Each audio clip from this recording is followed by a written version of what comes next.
Hello, everyone, and welcome back to Pass the Syrup, the estate agency podcast for estate agents with estate agents on it. A special episode, 3 female guests, first time. And so we were discussing it pre-show. It's going to go one of two ways.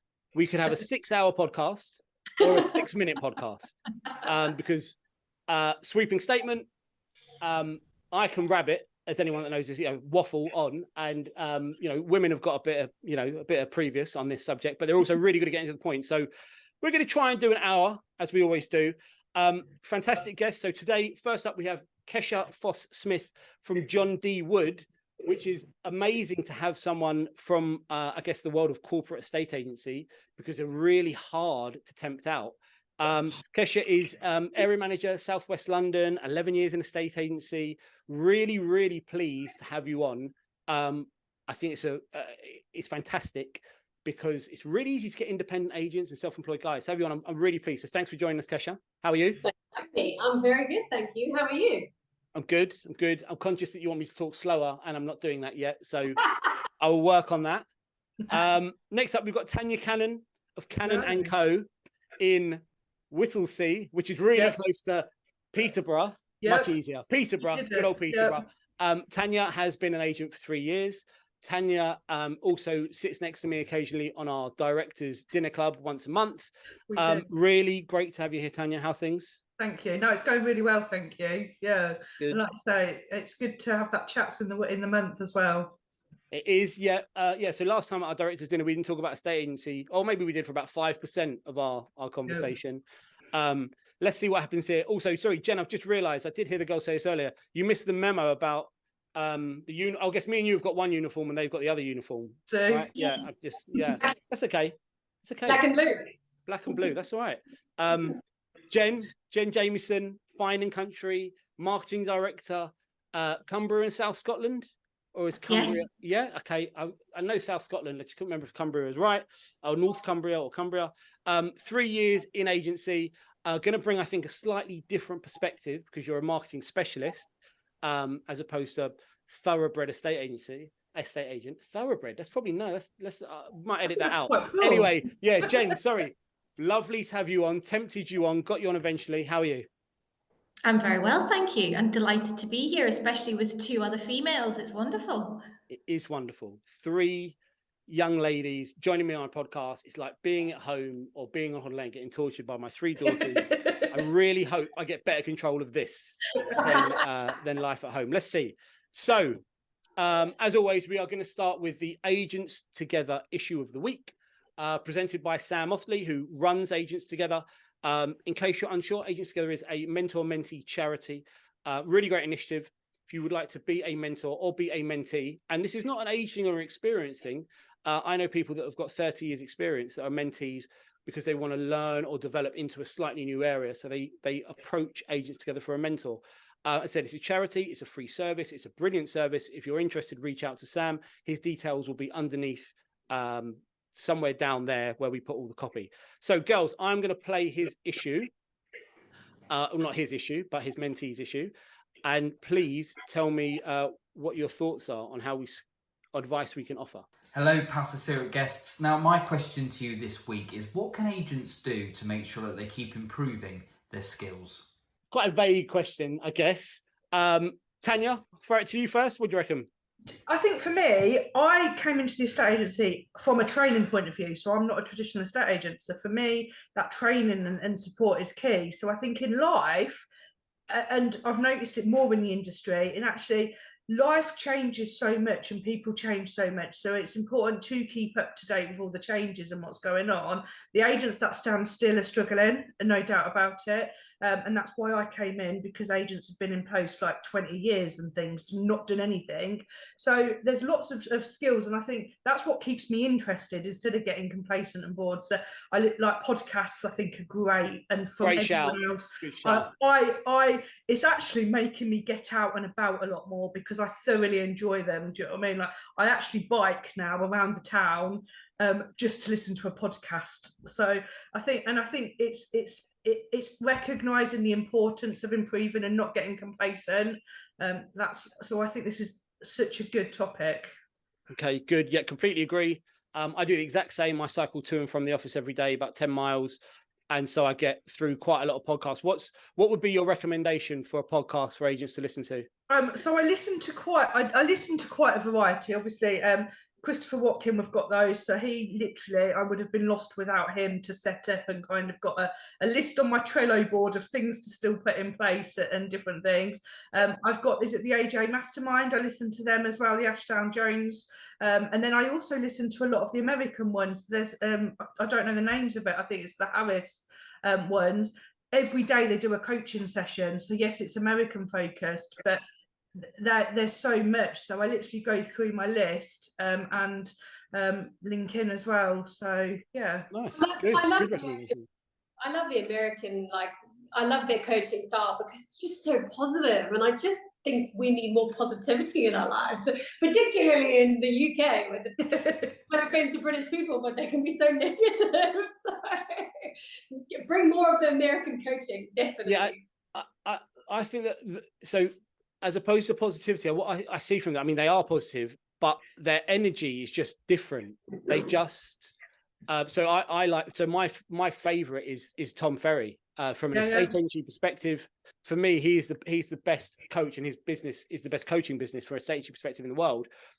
There's good guys in Australia, but from a North American perspective, his stuff is just at an elite level. But the energy and the enthusiasm and the delivery, whereas you know, in the UK, you're right, we're a little bit sober, a little bit sort of pessimistic in our delivery. So yeah, I think you're right. It's great advice. So Kesha, what other than podcasts, what advice would you offer? Do you know, always asking for feedback? I think that's just so key, because you know you'll never grow and you'll never learn and you'll never adapt to the new generations or a new person or, you know, a different client unless you ask for feedback. And I feel like people don't do it enough, because, you know, when I've recently started to call through a lot of like our customers, you know, from all of my managers, to say, oh, I'm calling from a customer service perspective. You know, how was your experience with us? How was your appointment? How was your, you know, and a lot of these things these days tend to be done, you know, through HR, or not through HR, but just through like automated emails that go out saying, can you give us feedback? You know how the customer surveys always come through whenever you contact a company, but actually just getting a phone call saying, you know, how are you today? Just wanted to check in how your service was. And actually what you get back from that is just incredible, and actually allows every single person to adapt and to learn, because actually you can't argue with a customer. That's the reality. So, and it doesn't necessarily have to be a vendor or a buyer. It could be anyone we've actually been in contact with regards to whether it was a sponsor, whether it was, you know, a customer, whether it was someone who just walked into the office, anybody. So whether you've been in a estate agency for 25 years or 50 years or 5 months, the feedback that you get from your approach to that person is key to growing and learning, I believe. I definitely agree. Yeah, as do I. I mean, there's a few things I've got there. The automation. So in our previous business, we used to automate an NPS review. So Net Promoter Score. If anyone's watching, Net Promoter Score is where you might have received the simple question is, how would you rate us from 1 to 10 on the experience you've had? And 9 and 10 is positive, 7 and 8 is neutral, and 1 to 6 is actually a negative.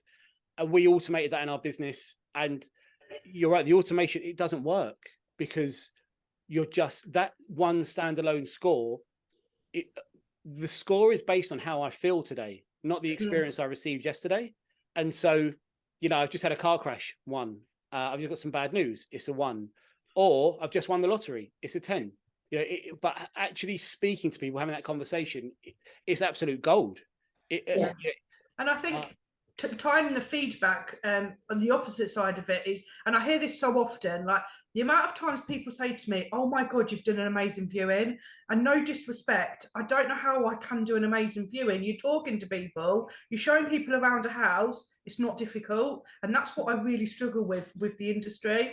But so many people just open the door, like young agents just there, And I think it's listening. So you've got the feedback side of it, and it's the listening to the person. So I know when I'm going out to value, a person thinks the house is amazing, and yes, it is. But by listening to what people want now, and that's improving and understanding what we want, people want the kitchen diner, they don't want a lounge diner, and it's listening to, so it flicks on the feedback and actually all the time you're adapting and improving from listening to the client as well. I was just going to say listening. I think that is so key. I think you have to break down all your barriers and beliefs in what you believe in, or in terms of what you've learned, the knowledge you have before. I have to do that in every job I do, because being in marketing, you have to relearn all of the time about the industry. And maybe it's slightly easier for me to do that because I know that whatever I'm going into, I'm going to have to relearn. But it's sitting and listening. It changes so much, doesn't it? Yeah, massively. Imagine, Kesha, Tania, imagine working in marketing for the last 5 years, so the arrival of digital marketing, which literally changes every 24 hours. Yeah. It's absolutely insane. So your point, Tania, at the start was stay up to date. Marketing is just, I guess, Jen, from your perspective, it's a non-stop requirement to stay up to date. And I think you've got to enjoy it, haven't you? Like those who see it as a job, I think struggle. Like, I can't tell you how many hours and I don't think any of us can be an expert in anything. We are the experts in bits, but we're continually learning, and it changes so much. But I think the amount of hours I listen to the podcast, I've got a YouTube video. I sleep amazing because there's a podcast going on at night time, but I can't tell you what it says. It's all of that. It's so much time, but if you're in it as a job, you're not spending it, and I think that's key, really. Yeah, I mean, I try to avoid cliches on the podcast, but someone said, if you enjoy what you do, you'll never work a day in your life, and it's true, isn't it? On that board, I don't know if you can see it. No, you can't. Believe, care, try. I think if the word for me is care. If you really care about what you're doing, it's really hard to not be successful if you genuinely care. I mean, don't get me wrong, there are speed bumps and there are issues and things that need to be tackled, but if you care. So take away what you guys have said, listening, Jen, active listening, as opposed to listening to respond, and constantly evolving what's going on, staying up to date with everything that's happening around you, using podcasts, which also is worth mentioning are a free resource. Gone are the days when it costs you a fortune to learn something. Everything can be learned for free now. Everything. Well, when I set up the business, I hadn't even sold a house. So when I tell you there is so much free resource, like, talk about fake it until you make it, I genuinely didn't know anything. So there is that much resource out there. And 100%. I mean, from an experience perspective, we've had a lot of conversation on this podcast about experience and the requirement for experience. But actually, as you just said, your consumer, your client is impressed with the way you conduct a viewing. I argue that the best estate agents have got good life experience and they're able to talk to people and converse. You mentioned earlier younger agents. We may get onto that. But I've been out as a buyer and a few sweeping statements today. But what I find is on the weekends, you're quite often passed off to the weekend viewer, who's not the expert in the property, but also is playing on their phone instead of showing us around the property because they're not really that invested. They don't care because it's their part-time job. So yeah, sorry, we're going off. This happens occasionally down a very different track. So I'll pull back right back. Answer Sam's question. That's a different podcast for another day. I also think I was just sorry. I think any agent coming in, regardless of how old or young or how long they've been doing it, consistently having an attitude of you don't know what you don't know is the key to learning and growing. Because everyone who goes, I know everything about a estate agency, I literally will look at them going, I don't care if you've been in this business for 50 years. Nobody knows everything about a estate agency because it evolves and changes so much. So how do you know how do you know everything? Because you don't know what you don't know. I think it's life experiences the most. Like, I'm not a boiler expert, but you know the stages, and I think like you're coming back to those life experience, being able to talk to people. And I've got a story for whatever, anything somebody comes to me, I've generally done it, be it an allotment or I've ended up with the pony, or there's always something you can relate to. Do you know what I mean? It's quite funny. I also think there's a culture thing though. So Kesha, you sort of just touched on it. When an estate agent with 6 months, 6 years, 60 years says, I know everything there is to know in an estate agency. If I go back 20 years to when I first started, there was quite a lot of that knocking about. Everyone's an expert, everyone knows their stuff. And I think one of the lines I've used in the past is a lot of the content I produce is designed to help agents that don't know everything and want to learn and are engaged with improvement. And I know there's cynical agents out there that are saying, this is obvious, everyone should know that. My statement to them is, you didn't know it on day one. You didn't know that back then, and somebody else doesn't know it right now. I think culturally, I think we're in a really good transitional phase right now. There's so much more learning. There's so many more agents putting content out there. And I'm 50-50 on whether I think social media is benefiting us or not. But from an industry perspective, I think it's doing really, really good things. Yeah. You've just touched on something that I was going to say there, because when I started 3 years ago, I joined Fine and Country the week we went into lockdown. Wow. And I was like, oh no, I've made a massive mistake. This is probably not going to pan out. I may not be in the industry for very long. But we're so lucky at Fine and Country because there's so many people that are putting out information. And I had all of this time on my hands. And so I logged in every day and I listened to the chats, the webinars. I learned about the industry through Fine and Country or online, wherever there was information. And I feel really quite lucky that I had that time to be able to immerse myself before it really kicked off, because although I'm in marketing, I was required to help with the crazy period that then came from the stamp duty, and I felt really well versed in how to sell not just Fine and Country but what we were doing as agents. So yeah, I think there is loads of information out there. You've just got to be ready to soak it up and have that ability to know that you don't know everything. And as long as you're quite happy to sit there and listen, and maybe, as I say, being in marketing, I understand that I don't know everything and I'm quite ready to learn, made it that little bit easier. But yeah, I mean, there's information everywhere. You could spend hours. Yeah, I certainly did in lockdown. Yeah, it can be a rabbit hole. I sometimes get that overload. I hate the word anxiety, but like I've got a list of like 35 things I want to watch, listen to, read, and you're just never going to get through them. Some point you've got to say, you know what, I'm just going to have to. Currently I'm deep into AI and how it can completely change the way we work and streamline processes and improve everything we do. But that is a rabbit hole that it's insane how much. And as soon as you start using your phone to find it, you're just getting bombarded from all different directions. Anyway, girls, it looks like it's going to be a 6-hour podcast, because that segment is normally 5 minutes and we've done 21 minutes. So it's good work. And it's worthwhile. Sam, over to you. You're welcome. Mentees, I think we've just changed your life with the 3 ladies and their feedback. Let's get on to the meaty subject.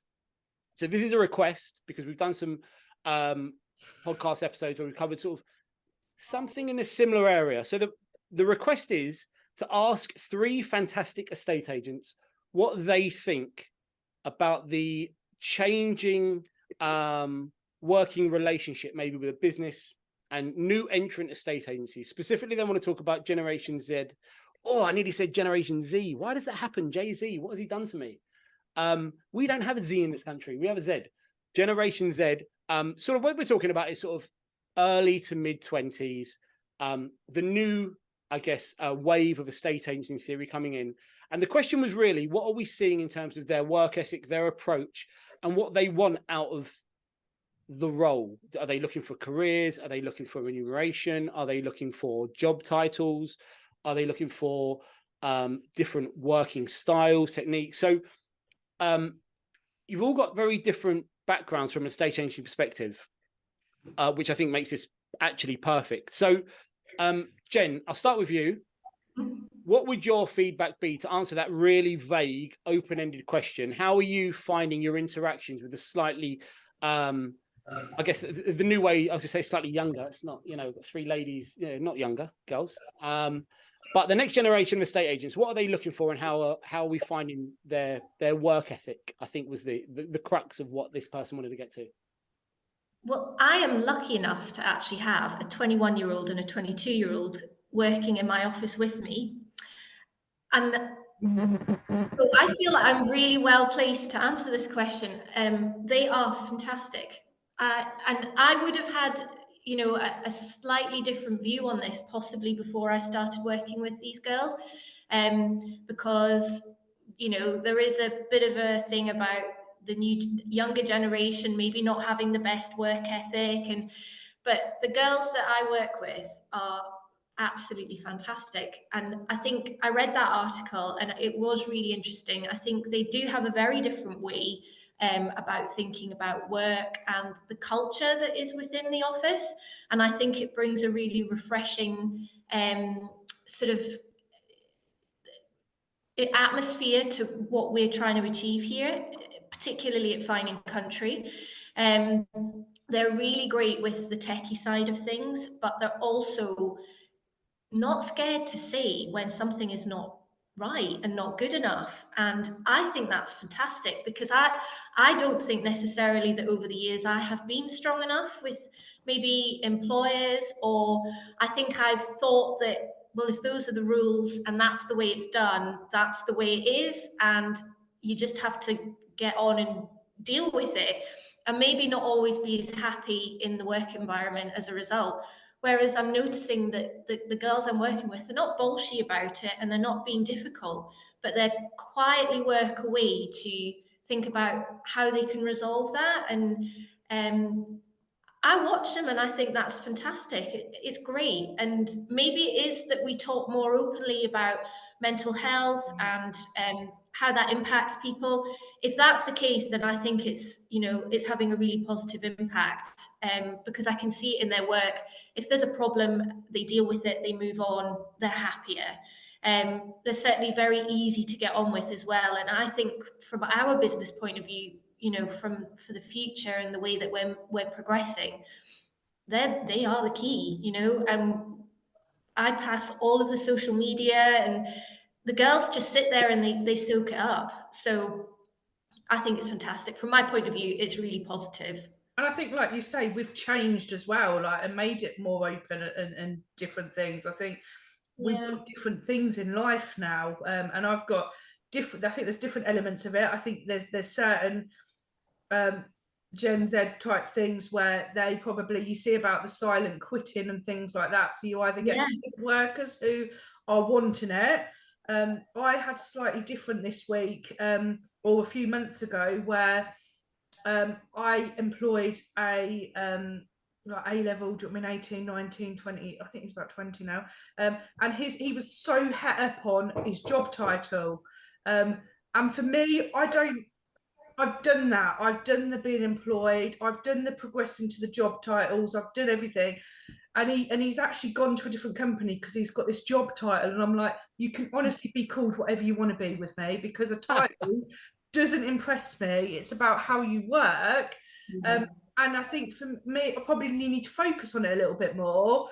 But it's about work-life balance now. It's that flexibility and recognising and what works with people. And I think we all have a way of what our optimum time of working is. And what I do is try and focus to them. And I think that's the way. And actually people then work a bit better for it. Because life isn't necessarily 9 till 5 anymore. As much as people are still saying that and conscious then that you don't get that work-life balance, I do think we do. Like, I come alive at night time, and it's allowing all the workers to work when's best for them, as long as it fits with the business, is my opinion. Yeah, I mean, that is interesting, because that work from home, work-life balance conversation is the podcast that led to the request for this conversation to happen, because there was a lot of back and forth, and business structure plays such a part in what flexibility you can even offer people that work with you. So, you know, for instance, we've got Kesha, who comes from the corporate role, which I imagine, having worked in a slightly bigger business years ago, things were a bit more rigid because there's a branch footprint to take care of, and there's consumer SLAs that need to be accounted for, and there are working practices. So, Kesha, what's your take on the younger generation? I have a very mixed opinion on Gen Zs, I have to say. It's funny because what you say, Jen, you know, about them, the fact, what they're really good at, the Instagrams, the online, the kind of influencing, that sort of thing, I love about them, because they bring, especially obviously at John D. Wood, we're 150 years old, and that's really important to bring the new age, because you need to get with the times, right? That's super important for me. But on the flip side, the instant gratification absolutely kills me, because we've all worked our whole lives really, really, really hard. And when you've worked really hard in your life, you understand what gratification is when you've worked for it. But the fact they go, oh, I worked really hard for 2 months, I want a promotion. It's like, oh, come on. You know what I mean? And particularly in sales, it's, you know, we're in sales. Like, you can earn as much money as you want. You can climb the ladder as quickly as you want. If you work really hard, you will get there. That's the beauty of sales. And when you just get this generation where they want it now. An entitlement as well. Entitlement, yes. Like an entitlement as well. Like, that's exactly what it is. The entitlement. I really struggle with like my children and the stepsons, and do you know what I mean, that, because like they see bits, they probably see me going for lunch, but they haven't got the work ethic like we had, as also to a point, I don't think. Yeah, and it's amazing because you know, I don't want to generalize, because I've had a handful of people who've come to our business who clearly come from very wealthy families, and there's always a question mark above their head, because they're like, do they really need to be here? Do they really need to earn money? And you know, you just sort of want to see that hunger in them. And I tell you what, a few of them come in with that attitude of, I want to be as successful as my parents. I want to earn that in my own right. And that's amazing, because, you know, I think there was a time, you know, with the exes, you know, the previous generation, where I feel like they kind of just go, well, I come from money, I don't really need to work, I'm just here because I can be here. So I do feel like there's a lot more of the Gen Zs that want to be as successful as their parents. I just think the problem is they don't realize how long it takes to get there, you know, and that's the problem, because when you've got Instagram and when you've got Amazon, where you can order something and it's like, what do you mean it's only going to come on Tuesday or in 2 days' time? What do you mean I can't get it today? That's the problem that you know, living in today's day and age has, because, you know, if I look at my boss, I mean, you know, Polly, the reason why I work for Polly is because she's one of the first female MDs, you know, in a big corporate estate agency, and you know, she kind of sees it as today, and she's young, but she's worked 20 years in the industry to get where she needs to get. Whereas some people go, oh, you know, she's very young to be an MD, I want to get there. It's like, well, work 20 years in the industry, maybe you'll get there. But so yeah, I feel like there's a really good balance between what's good and what's not. Very nice. I think there's also a bit of luck involved as well, isn't there? I mean, we've obviously been incredibly lucky to get 2 girls that are working really well for us, but I completely realise that it's not everyone's experience. And I think there is a huge bit about that idea of the younger generation feeling very entitled. And so, yeah, there's probably an element of luck, like there is with everything. Yeah, well, so I was at a talk years and years ago with there's a load of speakers, but Dale Norton was on stage. Dale Norton is the person that built Romans and sold it to leaders for 55 million. Arguably the best estate agent the UK has ever produced, which is a massive statement, but I was just in awe. I've done sessions with him. He is so direct, so straight talking. Everything is about work ethic, spot the opportunity, go take it. If you want it, you go take it. But the point he made, because somebody asked this question, and this must have been 8 or so years ago, was about finding the right characters in the future. And he said, do you think that everyone my age, now I guess he's probably, I don't know, let's say he's 50 roughly. He said, so he fired it straight back, because he just doesn't give monkeys. He said, do you think everyone my age that I recruited into my business 30 years ago came with this amazing work ethic? Do you think the previous generation, everyone was a hard worker? He said, my generation had plenty of fly-by-night opportunities, plenty of people that wanted to sit around, and they weren't playing on their phone. They were doing something else. They were doing the crossword in the paper. There's always been, in every generation, there's always going to be hard workers. There's always going to be a bit of entitlement. And actually, I see it as much in Gen Z as probably the next generation along, which is maybe where we sit. I see entitlement creeping into a lot of conversation, a lot of assumptions, a lot of, my life. It's so tough. It's not fair that, my kids, their favorite line is it's not fair. And my favorite response is that is life.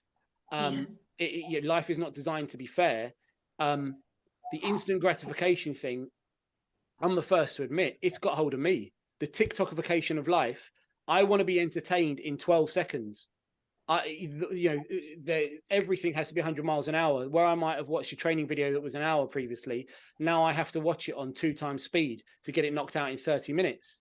So I think there's so much, we're being programmed, right? And let's say we've got 20 years of experience before the programming start. The current generation, they haven't got that 20 years experience of life in a more normal set of circumstances. Right now, social, digital is bombarding them and telling them this is how life is now, 100 miles an hour. Everywhere you look on social media, everyone's a multimillionaire. Everyone's living their best life. Everyone's got a Ferrari. You should go get one tomorrow. You can start drop shipping and make 25 grand a day as of next week. There's so much nonsense out there that it's like we're brainwashing the current generation. Yeah, I mean, one of the jobs is for like children. What do you want to be? Well, I want to be a YouTuber. I want to be an Instagram star. I want to be this. I want to be an influencer. Yeah. Like, do you know what I mean? Like, my nieces think it's amazing. I probably post, and they're so boring. The property news updates on YouTube. Like, honest to God, it's not as amazing as they think. But it's that hole, isn't it? Like, and when I had that employee before, for me, I focus a lot on getting your systems, your processes right instead of doing something repeatedly. Do you know what I mean? And there was a day I wanted him to write a formula and it would have saved time going on. But he really struggled with me saying, you've got as long as you need on this to get this right. Whereas he needed it done straight away. And I knew it was going to be complex. I knew it was going to take a day or so. And it was that reassuring, like, even for him, he was hard on himself going, it needs to be done now. Well, no, it's going to take time. A bit like your AI learning and things. It takes time, but you move forward. And it's almost getting that in them as well, that things do take time and slow down a little bit. To be fair, though, Tania, it sounds like you've got estate agents doing quantum physics. You've got him doing formulas. I mean, give the kid a break. What formulas you got him doing? Do you not think? I've got him doing really complex formulas. Oh, I love it. I mean, yeah, I'm going to come and spend a couple of weeks with you because this is exactly my sort of stuff. Yeah, if I ask my guys to start doing formulas, I think the entitlement would kick in instantly. They'd rather be out knocking on doors than doing formulas, I think. Yeah. And I definitely believe in saving that time. And do you know what I mean? Like the information pulling through and different bits. So instead of repeating, working out and different bits. So, but this formula, even for me, was a bit like, space-time continuum. One of the, and I feel like I come across really negative. I'm actually really positive about it. You would not get a job as a coach in America. I'm just saying, okay? You're never going to be a coach. You know what? And it's not necessarily about the generation. It's about the world we live in now with social media. As we've mentioned, everything's instant. You're learning things online. But what you can't learn is personality, and what you can't learn is how to speak to somebody. And I do fear the problem with the new generation coming in is everything's done on Instagram, everything's done on WhatsApp, everything's done via email, everything's done, not face to face, not personal. So when you actually are put in front of somebody, I do feel like they find it very difficult, and it takes them a long time to have to build the confidence to pick up the phone and just talk to somebody because a lot of negative people. It drives me insane when estate agents that don't want to get on the phone. Like, what on earth? This is the one thing that's going to make. Look. So the younger generation, that's what we used to do for a phone. Did you know? The younger generation do that for phone. That, isn't it? Oh my! What is going on? It's like this, you mean? It's like this. you are right. It comes down to speaking to people, and there's times we have to have really difficult conversations. Yeah. Like if I used to run training sessions, and if you put what I said in a transcript, my God, I'd have been sacked straight away. Like, but it comes down to personality and how you are. Like, honest, like some things you just say, but you're in the moment and you can banter, you get to know the people. Like some days I like sit there and think, how have I just said that? Like, but it is that whole knowing who you can do. I mean, I've done valuations and I've gone in their fridge and known what they've had for takeaways like the night before, like, but you don't do that for everyone, and it's adapting to everyone, and they don't get that. And I think there's a whole society thing. Like I've got friends who struggle to date, and I'm like, well, you're dating because you're trying to pick them on a picture. It's about personality and experiences and things like that. I mean, I'm a little bit old school for that, but and that's how it is for businesses. But you know, it is for business. But when the current generation struggle to communicate, it's like going into a restaurant and blaming the waiter for bad service. The waiter has just not been trained, hasn't got the experience, doesn't, you know, whatever it might be. But the waiter's doing their job how they think is, unless they're being, you know, intentionally difficult. And this sounds ridiculous, but I blame the people that have raised them, have been around them, have taught them how to communicate. I've got examples, just like Jen's got. You've got two great girls, 21, 22. There's no doubt in my mind, I haven't met them, but if they are exactly as you described, they probably had a really good upbringing, were communicated with effectively, were taught how to communicate by observing parents or friends or family, whatever it might be. I've had people come into our business, not this business, recruiting in previous businesses, and you can tell really, really quickly what sort of interactions they've had with adults as young adults growing up. Some don't know that you should say good morning to people. You just think, this is so strange. When you're walking past somebody you see every day, you say good morning. You get a grunt. You think that's odd, but you've learned that somewhere. There's absolutely, you think that's normal. So whilst I think we are going to see some changes in probably working culture, Jen, you talked about culture earlier, and I think there are lots of positives. I think it's going to come down to I don't think it's, from my perspective, I don't believe it's so black and white as Gen Z are going to be an issue for us. I think there's going to be some diamonds in there. I think there's going to be some useless operators in there. Jen's had enough. That's what I'm talking about. She's out. She just couldn't care less. I also think, going back to that work ethic thing, I think it's easy to fall in this trap that we expect them to know what they're doing because they're so digital and amazing, but it's up to us to also make sure we're training the systems, the processes, everything's written down. And I think there's some really good tools for that. Like I use as a Loom, do you know what I mean? So I do training videos. So even the basic is expected, but what I say to people, it's like a puzzle piece, and that's the biggest thing they have to get their mind around. There is no set journey for everyone. It's about building those puzzle pieces up and bringing it together and adapting, do you know what I mean, the task to them. So anyone who literally follows an instruction manual will struggle, but as long as you build it up and pull it together, you're okay. And that's what I worry about, the training and support. Like I trained social workers before, and they'd come in and they're almost ready to quit because it's not their work ethic, they've got it, they've been treated really badly. So this remote working and things like that has to have the mechanisms in place to support. And that's the biggest thing I think we need to focus on. And I think, you know what I love? Oh, sorry. Go on, Kesha. I was going to say, I actually really love putting baby boomers and Gen Zs into one room and coming up with ideas because, you know, again, if you look at like a lot of our advertising recently, you know, we will say, you know, there's like a picture of someone with loads of tattoos, and it says, you know, even in an ink world, people still love, you know, pen and paper, because those are two generations, the polar opposite, coming together, and actually we can work really well together. So it's like, you know, people still love personality, people still love personable, people still like handwritten letters. But then also you've got a different dynamic of people who own houses, who love to look at the reels on Instagram, who love to, you know, be tagged into this, that, and the other because they know how to do it. And actually the best part of estate agency now is actually bringing those two complete opposites together and taking the best out of them.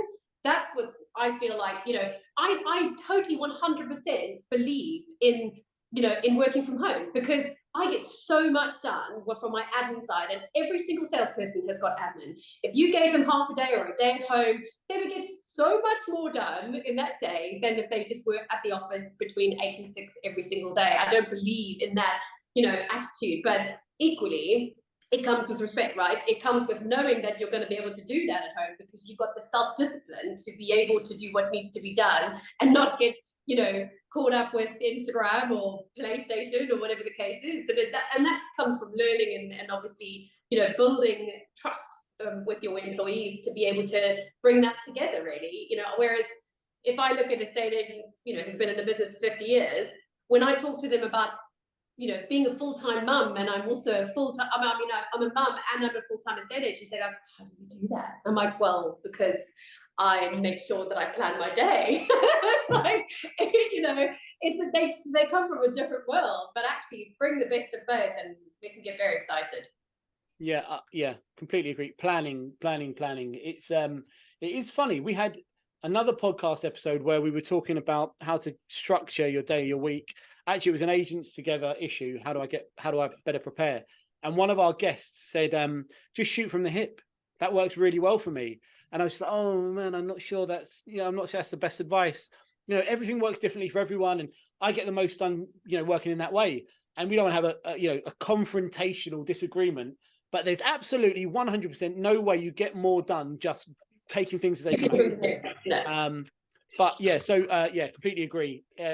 My wife, we've got 3 kids. My wife works as well. I work, and it's a constant juggle.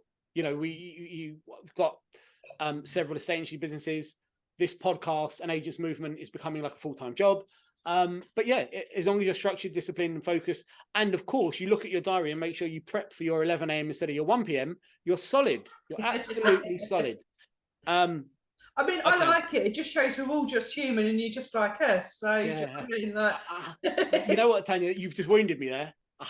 People telling me I'm human makes me want to blow my brains out. But okay, we know. So, okay, so Gen Z, we'll give them a chance. We'll see how they get on. As long as they bring that work ethic, drop the entitlement.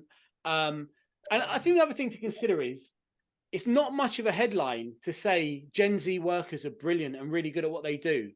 That doesn't get featured anywhere. Whereas you can jump on, and the clickbait culture we live in now, they're looking for a negative headline about anything. And so that's the stuff you end up seeing and reading, and finds its way to your inbox or wherever it might be. The truth is, because of those headlines, there's a little bit of internal bias that we all probably have. But actually, we've all got examples of really great people at that age. One thing I noticed, though, is Jen talks about 2 great girls in her business, and Tanya talks about a guy who moved on because of job title. And I said it before we started, that I've found in this industry that the men carry larger egos. Definitely. And I wonder if there is something in that, 100%. I really struggled because I didn't want to employ a male because of that, to break away from the traditional. No, we're not. If I said I didn't want to employ a woman, I'd be getting cancelled right now. But he was very good at what. I mean, we talked about the formula, but I have to be mindful, like the top job title thing and things like that. But I do think it's an ego thing, and there are. I really struggled, and Ben and I spoke before, because around me and what I knew before opening my eyes was a male-dominated ego industry. That's the only reason why I retrained to do this. And actually, there's a lot of people out there that break the mold, and I wasn't aware of. So for me, I was very insular, and I kept myself to myself, and now I'm part of a great group of people. We're not actually like that, but it's about not necessarily gender, it's about just type, I think. So I don't think it's gender. I think it's I think we're breaking the mold a little bit, and there are good people out there, and it's about linking with those. Yeah, attracting the right sort of people to this industry. I mean, it's been a problem for the last 20 years. The stereotype exists. The consumer has this sentiment piece around what we do and how we behave. And so attracting the right people, I mean, don't get me wrong, there's nothing wrong with ego. There's nothing wrong with being proud of what you've done or wanting to achieve great things. It's the right way of doing it, isn't it? But yeah, exactly. Yeah, managing it effectively. So, girls, it's good chat. 12 o'clock. Well, that's... I got one more positive. Go on, Kesha, do it. Gen Z. My parents, obviously coming from the baby boomers age, never ever spoke about their feelings ever, or their mental health, or and that is what we're missing right now. That's what we want to bring back, right? Let's not talk about emotions. This is I'm old school in that respect, and my wife hates it. But you're right. I know where you're going. Yeah, that people are more confident and comfortable to talk about those things. Yeah. And I think it's really good for mental health. It is definitely 100%. Important for us to be able to talk about it. Important for us to be able to, don't get me wrong. Sometimes people go completely overboard, and it's like, oh my God, seriously, like, come on, like we've got a job to do as well. We need to earn money. So if you continue letting this get in the way of you earning money, then it's going to affect the way you feel. But having a moment going like, let's talk about it, let's do something, let's find a way, let's come up with a resolution, then let's get on. Whereas if you just don't talk about it, you end up in an industry or an atmosphere or an office or a culture that is quite toxic. So as much as we could start going too far the other way, I think it is important. I love the fact that we bring yoga into our offices, and we go for walks in the park, and to have a break. I mean, not just all the time, so. I think you're right about that. When I was employed full-time, being a parent, being everything, I didn't have the time necessarily. It was the process. Whereas now the business is mine, I work such long hours because I can focus on going for walks. I can do this, I can book it out, and there's no expectations. And it's about trying to have that time to recognise it's okay to have your down days, but it's okay to say, right, I've done it now, let's move on. And I think that's key as well. It's easy to kind of get in that circle of I'm not okay, but sometimes we've got to make changes ourselves as well. Yeah, absolutely. Yeah, 100%. Spot it and fix it. Although it's so much easier said than done. There is no doubt. Life can be difficult, and I think I say it a lot of the estate agent business dinner, which everyone's a little bit shocked about. For me, we live in this society. We've already touched upon it in the podcast that everything's immediate now, and people's expectations aren't there. If I don't have to answer the phone, if I'm in the middle of something, I'm going to finish my task, get on with what I'm doing, and I will call them back the minute I'm done. I'm not picking up the phone and then not doing everything. I mean, they can wait, because we are not an emergency service, and there is not much that they can't wait for. And I run the whole business on that. Like, I come first. If I don't look after myself and manage that, you're not going to scream and shout at me. And actually, I don't get many people scream and shout and things, because they're putting their butts very quickly. Yeah, it sounds like you get scream and shout out a lot. Are you sure? I don't. It wouldn't happen for very long, trust me. So, yeah, I don't know where Jen's gone.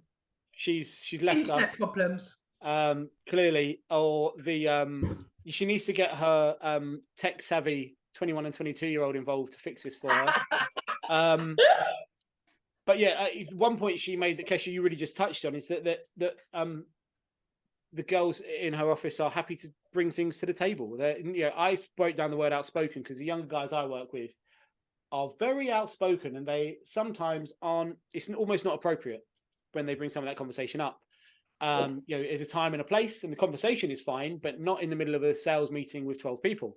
But yeah, it's you're right. They bring things to the table rather than bottle it up. And I'm old school, and I think a nicely tight jar, bottle it all up. But actually, it's better. Get it all out. Jen is coming back. Here she is. One of the things that I noticed the older I got was the less respect there was in the new industry, in the new age groups. And I think it's exactly going back to what you said. It's fine if you want to say something, and Jen mentioned with the two girls, when they want to stand up for themselves. But the respect, it's important to have a sense of respect, because if you respect the people who are around you, who've been in the industry for longer, or perhaps might know better than you, having the respect to understand when and how to say it is super important, rather than just going, I disagree. It's like, well, what's the basis of your disagreement? And it's fine if you want to challenge me. It's not a problem. It's important to challenge, but having the respect of understanding everyone else's point of view seems to be lacking in I disagree. Yeah, I mean, the other side of that, Kesha, is if they don't challenge you, you can't shoot them down and prove to everyone you're the boss for a reason, right? You know, occasionally they got to come at you, and occasionally you just got to let them know I'm in charge. Just soldier, okay? Yeah. Jen, your internet is killing me, hun. This is doing nothing for me. So we've had a really good chat. If Jen was here, I'd say that Kesha and Tania have just done their song, so it's your turn to do your song, but we'll let you do that when you get back. So let's move on to my favorite part of the podcast, the social hand grenade. So this is basically something I've seen on social media in the last week or two, and it's a bit spiky, and it's got some comments, and it's got some feedback, got some good engagement, and it's dividing opinion. So I've got one I like. I'm going to share it with you girls. You tell me what you think. Is feedback actually important? Surely the only important feedback after a viewing is an offer. That is, of course, only if you've had honest conversations since the start of your relationship with the client. Otherwise, you're using feedback as a masquerade for a price adjustment conversation, or you didn't bother to tell them to tidy, stage, etc.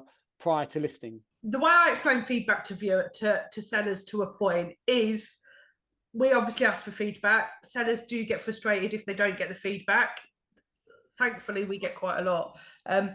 But generally, the way I see it is, if people wanted to offer, they would have offered. So the feedback to a point for that viewing almost makes no difference but feedback is 100% important, because what we're doing is getting to know the person a little bit better as well, getting to know their needs, because ultimately when you're taking on and you're seeing other properties and you're building those relationships up, I can then link them to other properties, and you've got a better service then for sellers around. So before I've met this seller, then we've probably got people previously that were linking towards the house. So, but ultimately at that point, I do think if somebody wanted to offer, they would be there.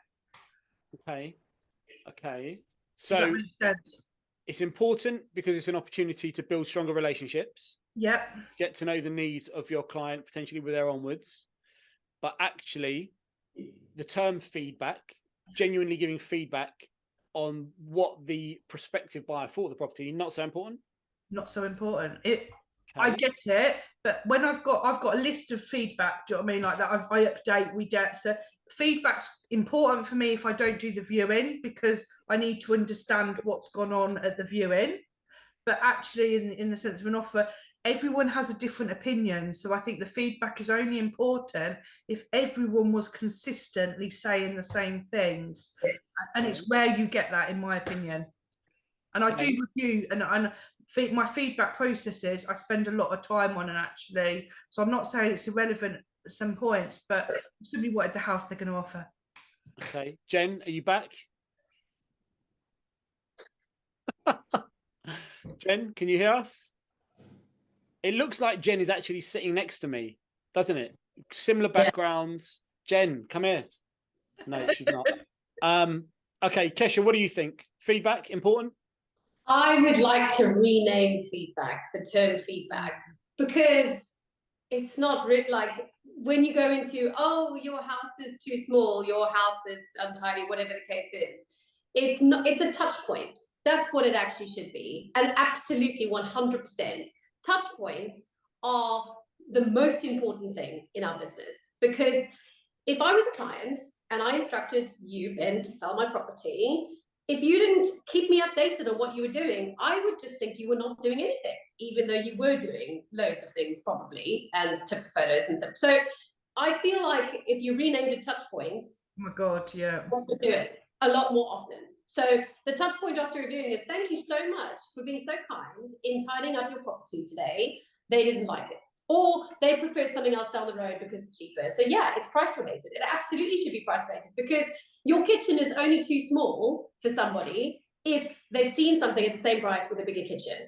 So it's a touch point and it's price related. But it's important because if you get to 4 weeks or 6 weeks and the property hasn't sold, it definitely needs either an update because it hasn't, they haven't done anything before and we could actually do something to it to get it sold today. But you need to and update them on what you've done, and touch and say, look, this is what we've done, and this is what we've done, and this is what we've done, and this is what we've done, and now it's not got nothing to do with us, it's got to do with the market, and we need to realign the expectations on what your value of property, you're valued at, because the market's changed or the market's not there. But I just feel like if you don't touch base with your clients all the time, they're just going to turn around and say, well, I mean, I just don't feel like you've done anything.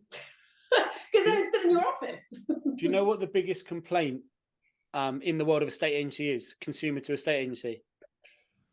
Your good communication, poor communication, I would say. Not hearing from their agent. Yep. Like, oh, bless her. Someone to leave. Jen, you can't hear us, can you? No. Just to confirm. I just, shame. Jen, hold on. You go on. What were you saying, Tania? I'm going to respond to Jen by you. So I think it's the way it's worded, isn't it? Do you know what I mean? Like in kind of the statement, feedback really is the biggest part of kind of what I do. But I like what you say, the touch point. It's not leaving the person or the seller wondering, I think, is the biggest thing. Like, we know, so for me, if somebody's looked at a house in a completely different area, I know we've lost them, but it's not to do with the house. It's because of what the buyers or the viewers looking at, and it's about it all, the whole process from start to end, isn't it? Yeah, and it goes back to respect as well, doesn't it? Because you're walking through somebody's. I mean, look, and I'm using the example of someone who's actually in their property as opposed to a rental property. I'm talking about clients who live in their properties, but. These people are opening their homes up to you, and they're trying really hard. If you ever sold a house before, it's bloody hard work. Every morning leaving, especially if you've got kids or a husband or a dirty family, that keeps it to keep your house tidy and viewing level available is hard work. So just saying thank you for having us, I don't think the buyers are going to go for it. It's nothing to do with your property. It's not it's not a bad property. Everyone loves their own property, right? But you just feel like, how many houses did you view before you went to I think it's about, for me, explaining to sellers as well when they're really insistent on waiting on this. So, for example, a bit again what we touched upon earlier about the scoring, I'd get an automated text message about 3 or 4 hours after our viewing, star rating. So it's just that prompt. That's how I see it. They've got an opportunity to open up the lines of communication, but I'm sure a lot of other agents who use the CRM would just leave that as it is. That's not enough. It's about just the prompt, the touch points, nudging, do you know what I mean? And thinking, and then we always follow up. But those sellers who are relying on the feedback and waiting, and why aren't they answering you? It comes to that point where we have to have the conversation and say, if they were interested, they'd be on that phone. Some people do need that process time to think whether they want it. But I wouldn't want to miss out on a house, and we are all different. But if I look at a house, I've probably been in, I've offered, I've rang it, made the decision. Yeah. There's nothing more than a cop-out. There's nothing more than a cop-out from one of our agents whose feedback is they liked it on the viewing, waiting for further feedback, and 5 days later, the vendor's still chasing them, and you're like, why would you? But also, I think there are a lot of agents. I think there's a lot of agents that don't have a good feedback process. And like you said, Ben, I think the biggest thing is the lack of communication, even if it's just a thank you for having me round. We can't get hold of them. Do you know what I mean? This, that, and the other. So it's different. It's understanding what the purposes are. And I think you've touched it completely on the head. It's that touch point, and for me it's opening that lines of inquiries, and for me it makes me a better agent because of our feedback process. But it's probably the feedback process has benefited before I've even met the seller, because I'm already linking and connecting people to the house before we start the viewings. I think there's a few other things as well. So from a volume perspective, as in volume and amount of feedback. In our business, we've had this feedback quite regularly that people we are approaching to do business with hear from us more regularly than their current agent.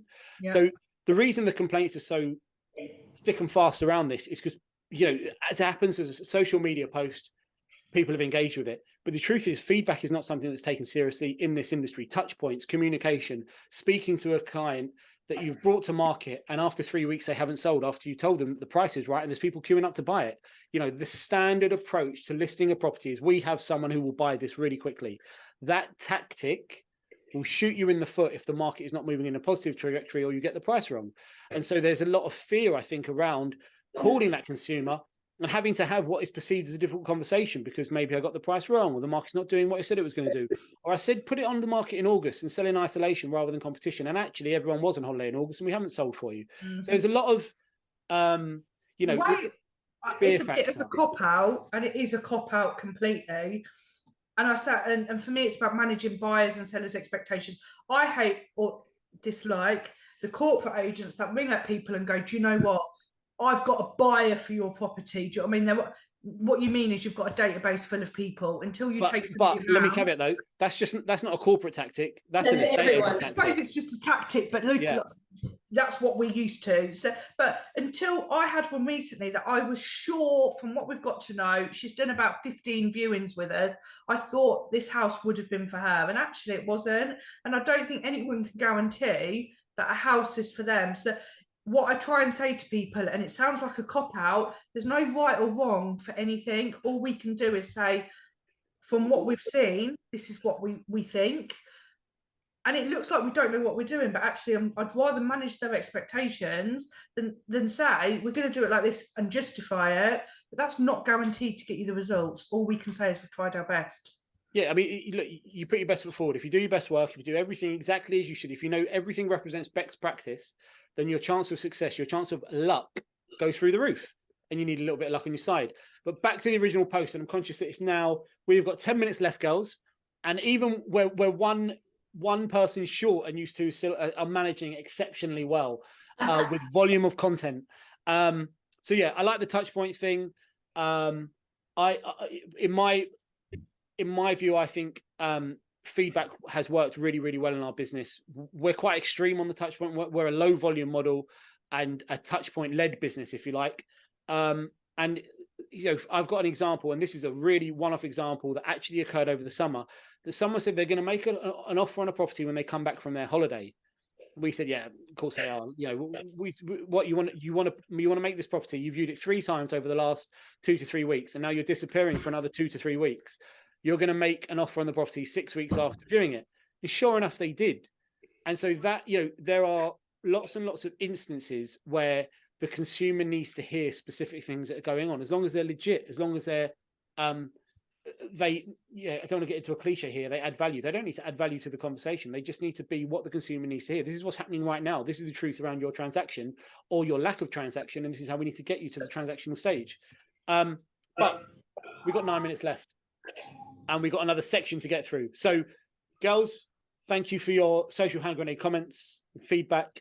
Let's get into, so we'll do this quick fire.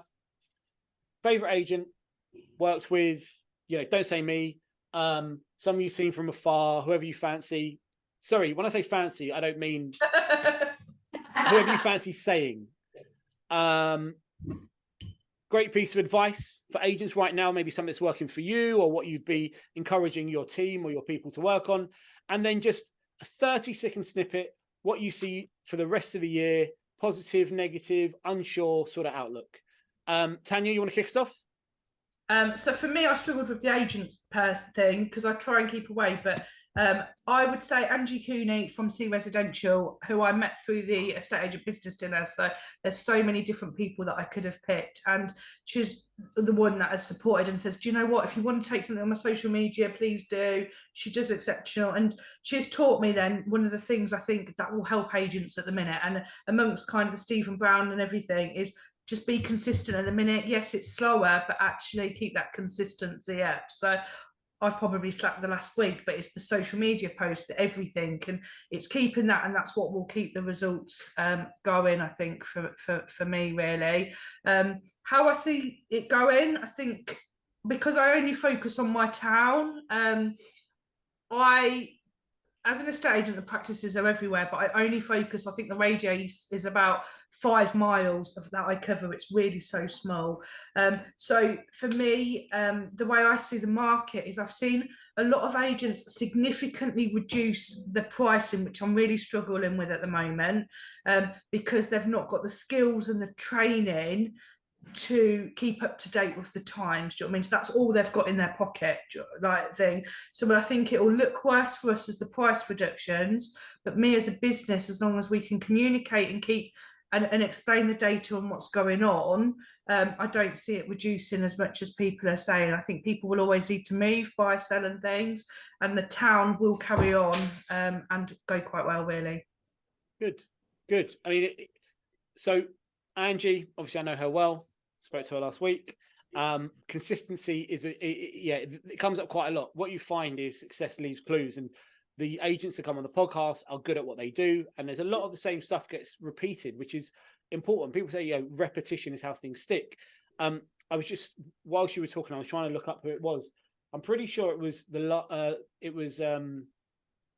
Welsh Rugby Union captain, previous Welsh Rugby Union captain, whose name escapes me, and I'm a massive rugby fan. This is embarrassing.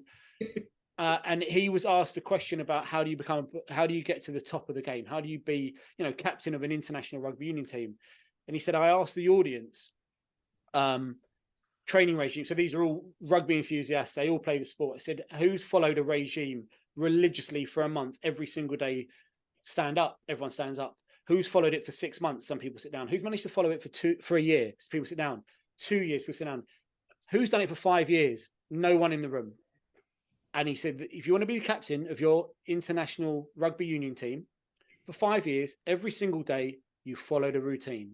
There is not a single inch of room to maneuver, because you have to be, not necessarily to be the best player to be the captain, but let's assume you are one of the best in an entire country. And the point he was making was around consistency. And most people don't have it in them to deliver that level of consistency. It's the top 1%. But as a top 1% skill, everyone, I can't agree with you more. Everyone should be leaning in, trying to work towards building that consistency. It's, the marginal gains, another cliche, but it works. It's genuine. It adds up. Thanks, Tania. Kesha, big finish because Jen's not here. Okay. Your agent, your advice, as you can hear, I'm obviously from the Southern Hemisphere, South Africa, and it's only quite recently who I was introduced to a very fine estate agent, now trainer, called Trevor Gaw, and he's one of South Africa's best estate agents and trainers. Trevor Gaw. Trevor Gaw, Gaw, and I love him because he's got a little bit of that American, positive discipline, hard work. But, he's seen different markets around the world. He, has been in sales since he was 19.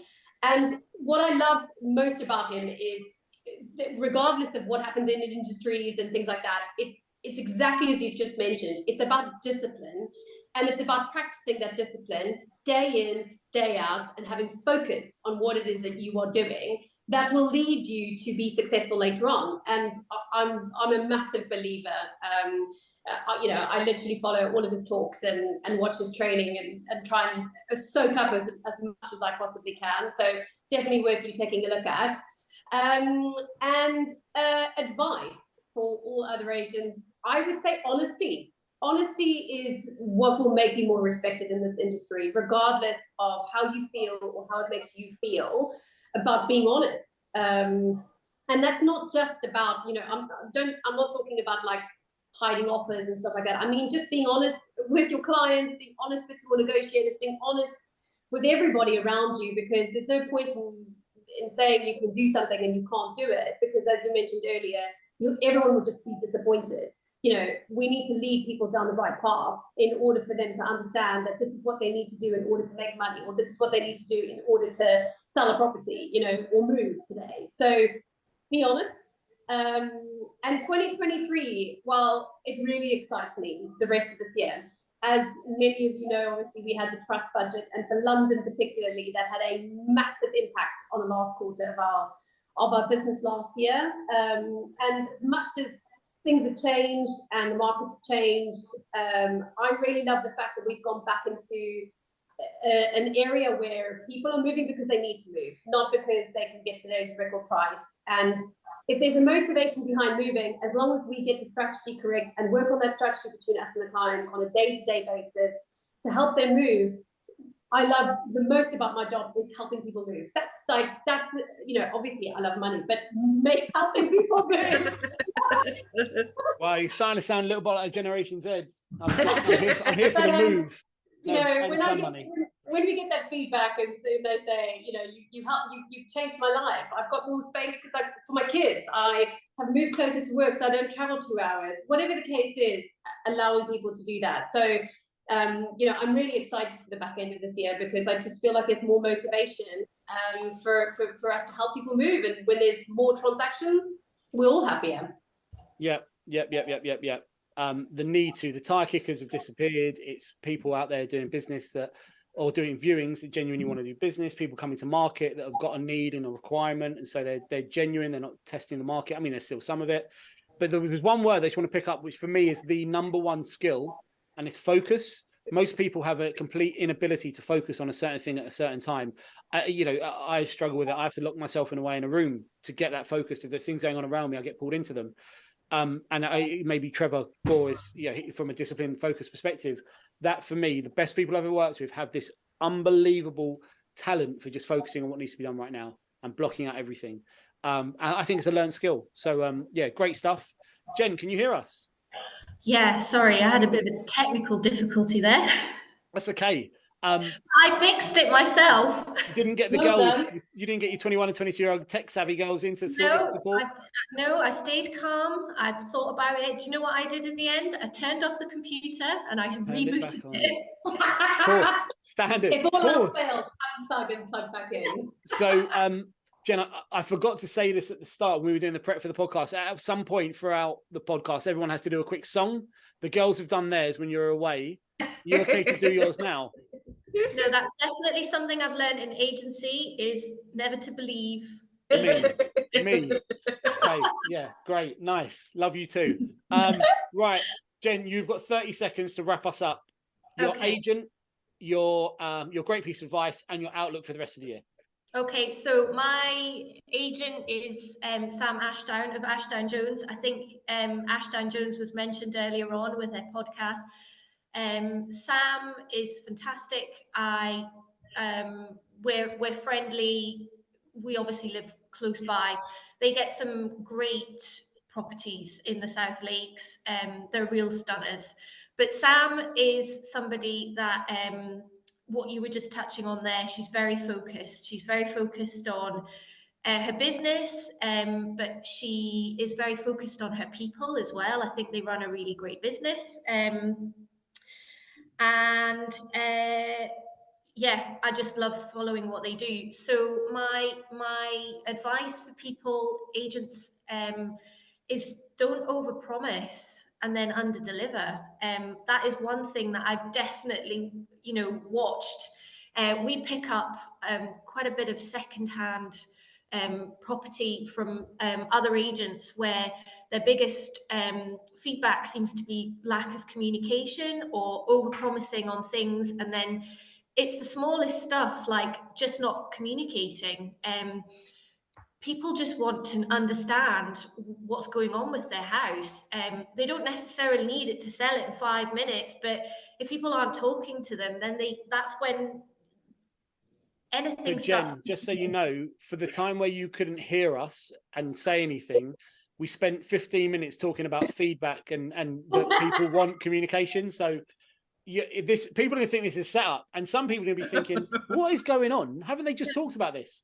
But yeah, okay, that's an amazing coincidence, but you're absolutely right. Overpromise, underdeliver. Be the first choice second agent. The value in that is phenomenal. Massively. And your outlook for the rest of the year?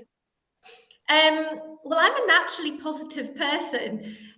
So we've actually sold quite a few houses in September, which is fantastic. We're still getting lots of valuations. I think it's a case of listening to the client, listening to what they want, not losing sight of the fact that it's uncharted territory. but I have been in this for 3 years, so I don't know any different. We just keep rolling with the punches. There's opportunity out there for whoever wants to take it. I think whether the interest rates, hopefully they start to stabilize, but people will always need to sell their houses. And if you can be the agent that is someone that's a go-to, that's going to do as they say, be trustworthy, there'll always be work out there. So just stick to what you believe. Very nice. What a way to finish. Stick to what you believe. There are opportunities everywhere. You're absolutely right. There are opportunities everywhere. Be the go-to agent. The opportunities will find their way to you. Work your lead generation sources. And really, really, really simple. Just work your ass off. That's as simple as I can make it. The hardest worker normally, apply a bit of quality, does well. Ladies, this has been amazing. You've all been brilliant. Jen, for about half of it, you were brilliant. For the other half, it was just a pretty face. I'm hoping some of that might be able to. Yeah. Well, we'll do something. I don't know. I think the question is, out there. Would you have us back? We've been amazing, haven't we? I would, yeah. So we are going to change up the format a bit, and have people coming back rather than lots of new people, because new people is hard work. But bringing back guests who have been good, and you three all make the shortlist, except Jen, you are going to have to get your IT guy out to work on yours to make sure. Well, apparently, I am the IT guy, so okay. Yeah. It happens. Well, we all know how to fix computers, turn them off and turn it on again. I can't believe you waited 20 minutes to do that. To be honest with you. It wouldn't let me turn it off. That was the problem. It had a meltdown. I did not have a meltdown, however. I was on 20 minutes before just to stare at the screen to make sure, because I've got this fear of. I think Kesha was meant to be on whilst I was away, and my Wi-Fi went down 20 minutes before we were meant to go on, and I had to cancel the whole podcast. And believe me, I was turning my computer off and on a lot, and I was getting nowhere. Right, girls, in true 3 women and a man style, we've even managed to spend 3 minutes wrapping up when I was just going to say bye, and we've gone again. So you've been brilliant. We're going to fire over to Watkins for his weekly whimsy, and all that's left for us to say goodbye. Thank you, girls. You've been fantastic. Thank you. Thanks, Ben. Bye. Well, boys and girls, it's 5:46 leaving from Grantham, and it's really stupid o'clock early. But remember, those who get up early catch the early worm. I think it's important to remember is that those magical few hours before everyone gets into work are quality time that you can use to really push ahead and get ahead of your competition.